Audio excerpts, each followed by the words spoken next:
नमस्कार दोस्तों, मेरा नाम कौशल और आप देख रहे हैं क्रिएटिव स्टूडियो। किसी ने पूछा आज मुझसे कि भाई इतना जो तुम चिल्लाते रहते हो सीबीडीसी ये सीबीडीसी वो इतना जो तुम चिल्लाते रहते हो कि हाँ सब कुछ डाउन होगा, सब कुछ डाउन होगा, स्टॉक मार्केट में मत इन्वेस्ट करो, इधर मत इन्वेस्ट करो, उधर मत इन्वेस्ट करो, घर मत खरीदो, पैसा बचाओ, ऐसा जो तुम बोलते रहते हो क्यों बोलते हो भाई, क्या आधार है? मैंने उससे पूछा, घंटों भर मैंने एक्सप्लेन किया, समझा नहीं समझा मुझे नहीं पता, लेकिन इस वीडियो में हम ट्राई करेंगे, कोशिश करेंगे उन सभी डॉट्स को आपके सामने रखने की, ताकि आपके भी आप जो है उन डॉट्स को ऐसा मैप करके एक माइंड का मैप बना सकें। क्या आखिरकार यदि हम बोल रहे हैं ऐसा तो क्यों बोल रहे हैं, क्या रीज़न है इसके पीछे? हाँ, कुछ तो बात होगा, ऐसे ही तो मुंह उठा के हम नहीं बोल रहे हैं, है कि नहीं है? तो दोस्तों अभी रिसेंटली मुझे ये पता चला, अपना रिसर्च में इधर उधर बातचीत करते हुए देखते हुए, चार तरफ चार वेबसाइट, चार ये वो, चार लोगों की बात सुनना, चार इकोनॉमिस्ट की बात सुनना, ऐसा सुनते सुनते सुनते सुनते मुझे पता चला कि साला ये लोग जो लोन दे रहा है हम लोगों को, होम लोन, एजुकेशन लोन, ये लोन वो लोन जो दे रहा है, that is not money which is being deposited by someone else. अभी फर्ज कीजिए आपके गांव में एक चौधरी है भाई, चौधरी के बाद पास पैसा पहुंच रहा है, मान लीजिए 1 लाख रुपए उसके पास है, और वो यदि आप उससे लोन लेने जाते हैं बीज खरीदने के लिए, ये खरीदने के लिए, वो खरीदने के लिए, और वो आपको जो पैसे उसके पास है वो ना देकर एक कागज के नोट पे ऐसा लिख के दे रहा है कि ये ले तो 10,000, कागज के नोट पे खाली लिख के, प्रोमिसरी नोट टाइप का ऐसे कागज पे लिख के आपको दे रहा है कि भाई ये ले तेरा 10,000, ये ले 20,000, ये ले 1 लाख, ये ले 2 लाख, ये ले 4 लाख, ये ले 10 लाख, जो मांगने आया सबको दिया, प्रोमिसरी नोट है। ध्यान से सोचिए, यदि आपके गांव वाले भी वही प्रोमिसरी नोट को घुमाने लगे, अरे ये प्रोमिसरी नोट है भाई, 10,000 का है, तू ये ले ले भाई, किसी को 10,000 देना है, आना है, लेना है, ये प्रोमिसरी नोट है 10,000 का, ये तू ले ले। चौधरी के पास जब भी जाएगा 10,000 का प्रोमिसरी नोट लेके, वो तेरे को 10,000 देगा, ठीक है? हमारे अकाउंट्स में रखा हुआ डिजिट नंबर्स, जो डिजिट आपको दिखता है बैंक अकाउंट में, you don't use it every day, right? Do you use it और नो? हाँ, फॉर एग्जाम्पल मेरे इस घर का नाम 50 लाख 60 लाख, चलो, हाँ, फिक्टिशियस है,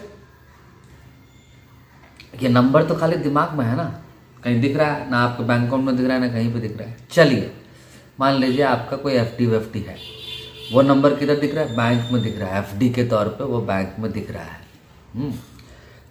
एफडी के तौर पे वो बैंक में दिख रहा है, लेकिन क्या आप उसको छू सकते हैं? क्या उसको रियलाइज कर सकते हैं? Unless and until it is in your hand, is it really your money or not?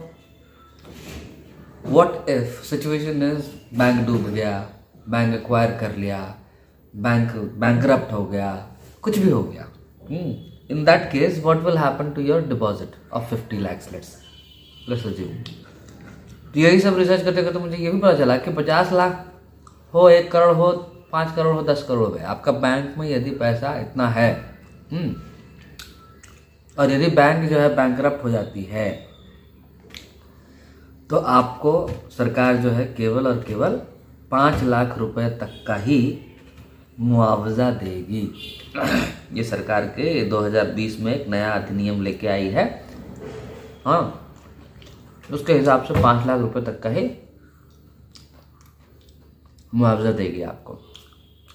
अब मान लीजिए हाइपर इन्फ्लेशन आ गया, हाइपर इन्फ्लेशन आ गया तो आपके अकाउंट में जो आपको श्योर करके 5 लाख रुपए दिया गया था, उस 5 लाख रुपए से केवल और केवल 2 किलो मुर्गा आएगा, या फिर 2 डज़न अंडे आएंगे, या फिर 1 बोरी चावल आएगा। यदि इस तरह का हाइपर इन्फ्लेशन हो गया तो अभी इन्फ्लेशन तो चल रहा है, आप तो देख ही रहे हैं, इन्फ्लेशन हो रहा है धीरे धीरे रिसेशन की वजह से। तो कहने का मेरा मतलब यह है कि महाजन जब इतने सारे पैसे घुमा रहा है तो वो आखिरकार है क्या? वो एक धोखा है, वो मैट्रिक्स है, वो एक दुनिया क्रिएट किया गया है केवल और केवल उस प्रोमिसरी नोट के ऊपर। और प्रोमिसरी नोट क्या है? वही नोट है प्रोमिसरी नोट जिसपे कि खाली मैं आपको अदा करने का वचन देता हूं, वो है। ध्यान से समझिए, इसका वैल्यू जो अंडरलाइंग वैल्यू है, इसका जो अंडरलाइंग वैल्यू है वो तो है ही नहीं। महाजन के पास केवल 1 लाख रुपए था और घुमा रहा था हजारों लाखों रुपए, है ना। लेकिन अंडरलाइंग वैल्यू उस जो प्रोमिसरी नोट के थ्रू वो जो घुमा रहा था सभी लोगों को, किसके बेसिस पे था? वही 1 लाख रुपए के बेसिस पे था जो महाजन के पास था। तो ये आपको क्या लगता है, ये धोखा है या फिर it's okay, it's a part of business, it's a part of trading and all, right? ऐसा बोल सकते हैं, बहुत कोई बोल सकते हैं कि नहीं नहीं महाजन ठीक ही कर रहा है भाई, महाजन प्रोमिसरी नोट दिया है तो वो उसकी जिम्मेदारी बनती है। अब मान लीजिए अचानक से सारे गांव वाले पहुंच गए, मेरे पास भी प्रोमिसरी नोट है, वो बोलेगा मेरे पास भी प्रोमिसरी नोट है, वो बोलेगा मेरे पास भी प्रोमिसरी नोट है। भाई किसी के पास 1 लाख का, किसी के पास 20,000 का, किसी के पास क्या बोलते 50,000 का, करते करते 10-15 लाख 20 लाख हो गया। अब महाजन कहाँ से देगा? महाजन क्या बोलेगा? मैं बैंकरप्ट हो गया। क्यों? मैं बैंकरप्ट हो गया, सरकार बचाओ हमको। ठीक है, तो यही है सिचुएशन, हमारे सारे बैंक्स का यही है। ठीक है, जितना पैसा इनके अकाउंट में डिपॉजिटेड है, जितना इनका एसेट है, उससे कहीं कहीं ज़्यादा 10 गुना 20 गुना 1000 गुना ज़्यादा इनके लोन्स घूम रहे हैं। ठीक है, पैसे घूम रहे हैं, वो भी डिजिटल प्रिंट के साथ। अब मान लीजिए सभी को पहुंच गया कि मेरे को कैश में चाहिए, मेरे को वो जो पैसा जो आपने इधर लिख के दिया है सभी को पहुंच गया। चलिए 50% क्या 30% जनता भी पहुंच गई बैंक, तो आपको क्या लगता है बैंक पैसा दे सकेगी? अरे बैंक नहीं दे सकेगी। बैंक विल गो बैंकरप्ट, बोलेगी मेरे पास तो पैसे नहीं है, सरकार बचाओ हमको, सरकार विल बेल आउट। आरबीआई क्या बोलेगी? आरबीआई बोलेगी हाँ इसको बेल आउट करो। You can not print that much of money in cash, basically bank will not, bank बंद हो जाएगा यदि आप सभी को पैसा पूछने के लिए आ गए। ठीक है, समझ में आया? तो यही है खेल जो पूरा चल रहा है। अब इस खेल में कितने दिन तक ये खेल चलेगा? आपको क्या लगता है? How many days it will go just like this, keep on printing money, keep on printing money, keep on printing money, है ना? कितने दिनों तक ये चलते रहेगा? गुब्बारा है, हवा आप कितने देर तक भरते रहेंगे? कितने देर तक भरते रहेंगे भाई? एक ना एक दिन तो फटेगा, एक ना एक दिन तो ये फाइनेंशियल सिस्टम धाराशायी हो जाएगा। और जिस दिन धाराशायी हुआ उस दिन आपका जो फिक्टिशियस मेरा 60 लाख का घर है, मेरा 1 करोड़ का घर है, हाँ मेरे बैंक में एफडीज हैं अच्छे खासे, तो मेरे हिसाब से अभी आप लोगों को समझ में आ गया होगा कि व्हाई डू आई से व्हाट आई से। मैं जो बोल रहा हूं मैं क्यों बोल रहा हूं? क्योंकि सरकार, बैंक्स और केवल इंडिया की सरकार ही नहीं है, ये एक सिस्टम क्रिएट किया गया है बहुत पहले से, 100-150 साल से धीरे धीरे इस सिस्टम को बनाया गया है। ठीक है, इस सिस्टम को ऐसे आपके और हमारे दिमाग में घुसा, कभी आपको बताया गया था? आप ही बताइए ना, आप यदि आप इकोनॉमिक्स के छात्र हैं, कभी भी गलती से भी आपने इकोनॉमिक्स से कुछ बुक पलट लिए हैं, माइक्रो इकोनॉमिक्स जो भी है, कहीं पर भी इस बात का खुलासा किया गया है कि ये महाजन जो बैंक्स हैं आपको पैसे जो लोन के तौर पे देते हैं, ये प्रिंट करने का इनको अथॉरिटी मिला हुआ है, ये प्रिंट करके आपको देते हैं that's like extra cash, extra not cash sorry, extra money they are pumping into the pool. और इसी को क्वांटिटेटिव ईजिंग का नाम दिया गया है। मैक्रो इकोनॉमिक्स में इसे क्वांटिटेटिव ईजिंग का नाम दिया गया है। इसी का अपोजिट हो गया क्वांटिटेटिव टाइटनिंग। अब क्वांटिटेटिव टाइटनिंग क्या है? तो एग्जैक्टली अपोजिट। जब सरकार को पैसा खींचना होता है मार्केट से तो वो क्या करती है? होम लोन का, बिजनेस लोन का, एजुकेशन लोन का इंटरेस्ट रेट बढ़ा देती है। आरबीआई के थ्रू इंटरेस्ट रेट बढ़ा देती है। इंटरेस्ट रेट बढ़ाने से क्या होगा? इंटरेस्ट रेट बढ़ाने से आपका जो ईएमआई है वो एक्सपेंसिव हो जाएगा, आपका जो लोन है वो एक्सपेंसिव हो जाएगा, आपका जो ड्यूरेशन, मान लीजिए ईएमआई यदि सेम भी रहा तो आप जितने वक्त में चुका सकते थे वो वक्त की अवधि जो है वो बढ़ जाएगी। जो जहाँ 6% पे 7% पे आपको होम लोन मिल रहा था वही अब 9.5-10% पे हो जाएगा। और जो आपका एग्जिस्टिंग होम लोन था वही जो 6-7% तक आ गया था एलपीआर, वो अब बढ़ के सीधे 9, 9.5, 10 तक चला जाएगा। ठीक है, so that is what is called quantitative tightening, जिसके थ्रू वो लोग बॉन्ड मार्केट हर जगह से वो पैसा खींचते हैं। और इस क्रम में याद रखिए, इसी साइकिल में पहले क्वांटिटेटिव ईजिंग आएगा, फिर क्वांटिटेटिव टाइटनिंग आएगा। आप 40-50 साल का हिस्ट्री आप देख लो, हर बार आपको क्या दिखेगा? पहले रिसेशन, फिर उत्थान, फिर रिसेशन, फिर उत्थान, फिर डेवलपमेंट। तो ये जो डेवलपमेंट का जो हवा जो हम लोगों को पिलाया गया है, जो दिखाया गया है, ये जो डेवलपमेंट का जो हवा है, जो एक्स्ट्रा पैसा पुल करके पंप करके मार्केट में, मैं एकदम छोटा सा बेसिक आपको सिद्धांत देता हूँ ना।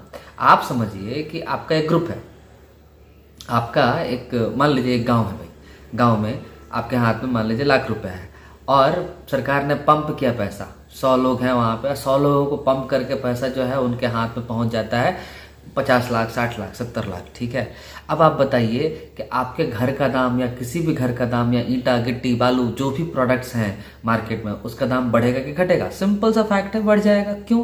क्योंकि सबके हाथ में पैसा आ गया। प्रोडक्ट तो एज इज है, जितना प्रोडक्टिविटी था वो उतना ही है, लेकिन उस प्रोडक्ट का दाम बढ़ जाएगा। क्यों? क्योंकि उसका डिमांड बढ़ गया। लोग जैसे ही सहूलियत ज़्यादा मिलता है और खाने की इच्छा पैदा करते हैं, है ना? यही प्रॉब्लम है सिस्टम में, यही प्रॉब्लम है। ये जो साइकिल जो चला आ रहा है, इस साइकिल को ब्रेक करना पड़ेगा। और इसी को ब्रेक करने के लिए ये सारी ताकतें, जो जितने भी नेशंस हैं, जितने भी फेडरल रिजर्व बोल लीजिए, WTO बोल लीजिए, IMF बोल लीजिए, इनका टारगेट है 2030 तक ये पूरा का पूरा नेस्तनाबूद कर देना है ये सिस्टम को। इस सिस्टम के अगेंस्ट में एक नया सिस्टम क्रिएट करने की बात कर रहे हैं। That is what is called new world order. जो बात करते हैं ना, new world order and 4th industrial revolution वगैरह वगैरह, यही है नया सिस्टम का रिवॉल्यूशन, जिसमें कि हर एक व्यक्ति, चाहे वो हम और आप हो इंडिविजुअल्स के तौर पे या फिर कंपनीज हो, है ना, हर एक को एक सर्टेन पॉलिसी के तहत, जो ESG का पॉलिसीज है, एनवायरनमेंट सोशल ग्रुप गवर्नेंस का पॉलिसी है, वो कंपनीज वगैरह को, और इंडिविजुअल्स के तौर पर सोशल क्रेडिट स्कोर का जो सिस्टम लागू होगा उसके तौर पर। यही, खैर बात करते करते हम लोग पहुंच गए सोशल क्रेडिट स्कोर और इसके ऊपर। लेकिन ये जो साइकिल है क्वांटिटेटिव टाइटनिंग का और क्वांटिटेटिव ईजिंग का, इस साइकिल को ब्रेक करना इनके लिए ज़रूरी है और ये ब्रेक होगा। यही 2030 का एजेंडा है। ठीक है, 2030 तक, 2040 तक इनको ब्रेक करना पड़ेगा। सिंपल सा बात है, गुब्बारे में आप कितना भी हवा फूको, एक ना एक वक्त तो आएगा कि जब ये फट जाएगा, है कि नहीं है? जब ये फट जाएगा, इसी फटने के क्रम को कहते हैं या तो हाइपर इन्फ्लेशन या फिर डीप रिसेशन। और हम सभी उसी दिशा में कदम बढ़ा रहे हैं। जो प्रॉमिसरी नोट जो महाजन दे रहा था, वो कागज का टुकड़ा, उसके पीछे केवल वचन है। ध्यान समझिए इस बात को कि वो केवल वचन है, वो वाक्य है जो उसने बोला और लिख के दे दिया एक कागज में। लेकिन उसका जो असल मोल, जो असल वैल्यू है, जो गोल्ड जो था एक जमाने में 1971 में, जो निक्सन ने इन्हीं एलिट्स के दबाव में आके गोल्ड को हटा दिया, जो उसका बैकिंग था गोल्ड, वो बैकिंग गोल्ड हटा दिया। अभी उस प्रोमिसरी नोट का वो जो वचन है, उस वचन का कोई मतलब, केवल वचन के ऊपर ही वैल्यू है। फेडरल रिजर्व बोला सभी RBIs को, सेंट्रल बैंक्स को, और सभी सेंट्रल बैंक्स जो है अपने बैंक्स को बोल रहे हैं और सभी बैंक जो है आपको बोल रहे हैं। ठीक है, तो ये है हायरार्की, यही वचन है। ये वचन कब टूट जाएगा, कब नया पॉलिसी आ जाएगा? जैसे ही ये बड़ा डीप रिसेशन और हाइपर इन्फ्लेशन का सिचुएशन आया, आपके हाथ में रखा हुआ पैसा का वैल्यू एकदम ख़त्म हो गया। जो रियल एस्टेट है, जो आप वेल्थ समझ रहे हो अपने अपने मतलब मेरे को 1 करोड़ का घर है, 90% आपका वेल्थ जो अचल संपत्ति में जो रखा हुआ है, यदि उसकी वैल्यू नील हो जाती है तो आप क्या करोगे? यही सिचुएशन से बचने के लिए, इसी सिचुएशन से बचने के लिए कम्युनिटी फार्मिंग, कम्युनिटी क्या बोलते हैं उसको, ट्रांजैक्शंस जरूरी है। और वो भी किस फॉर्म में? तो एक सेल्फ फॉर्म में, सेल्फ सस्टेनेबल फॉर्म में।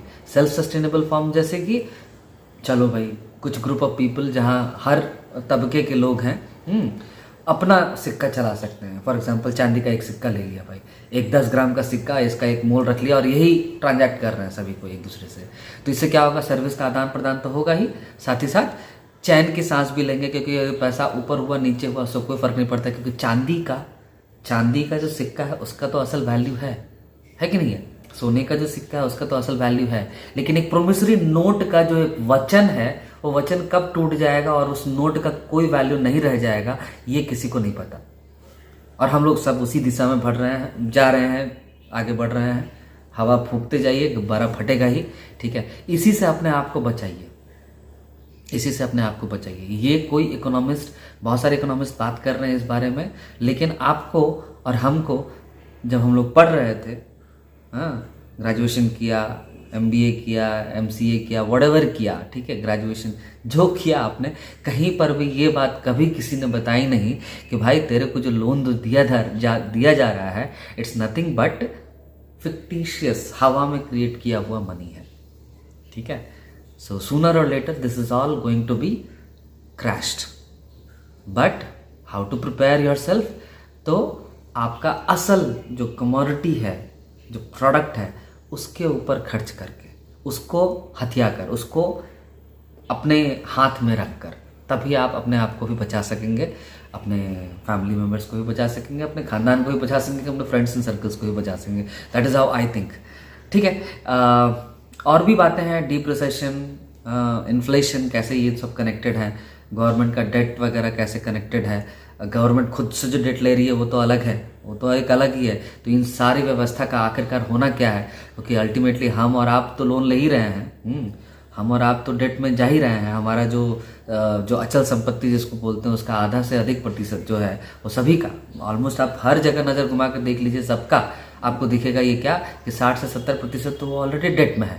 धीरे धीरे करते करते 100% तो पहुंच जाएगा। हमारा इंडियन गवर्नमेंट जो है वो 95% तक पहुंच गई है। ठीक है, तो एक ऐसी व्यवस्था, एक ऐसा सिचुएशन आने वाला है जहां श्रीलंका जैसी हालत हो जाएगी, और तब यही ऑर्गेनाइजेशन, WTO हो गया, वर्ल्ड ट्रेड ऑर्गेनाइजेशन हो गया, वर्ल्ड बैंक हो गया, IMF हो गया, यही सब आके आपके जो अथॉरिटीज़ है उसके ऊपर कब्जा करके अपने हिसाब से पॉलिसीज़ बनाएंगे, अपने हिसाब से पूरा देश चलाएंगे।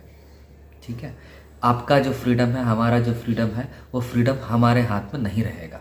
ठीक है, तो ये समझने वाली बात है। This is what we need to think, we need to come out of this matrix, we need to understand what is happening and how to save ourselves. ठीक है, इसी के साथ मैं रखता हूँ ये। फिर मिलते हैं, फिर बातें करते हैं अगले वीडियो में। तब तक के लिए नमस्कार, जय हिंद, जय भारत।